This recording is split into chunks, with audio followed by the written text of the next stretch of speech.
这是一台最新款的柴油路虎3.0直六发动机，是佛山一家修理厂拉过给我们做维修加工准备的。当时修理厂把缸盖和油底壳拆开来检查过，觉得很严重，没有把握维修。来看一下有多严重。它这个直六的发动机呢，6个钢套有5个钢套都打转了。由于钢套打转，直接把6个活塞都拉伤损坏了。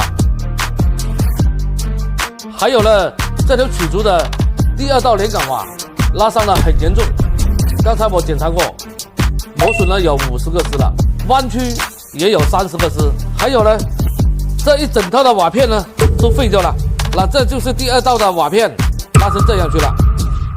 其他的瓦片也损伤的严重。像这个新款的发动机，原厂的组件也没得买，那怎么搞呢？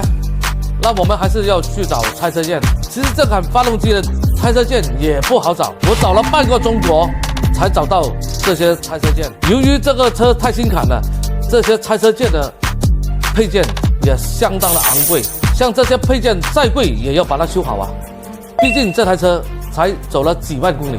像这台钢体，我同样做弹钢，下高强度的加硼铸铁钢套，气门这些给它研磨加工，像这些该换的配件全部换掉。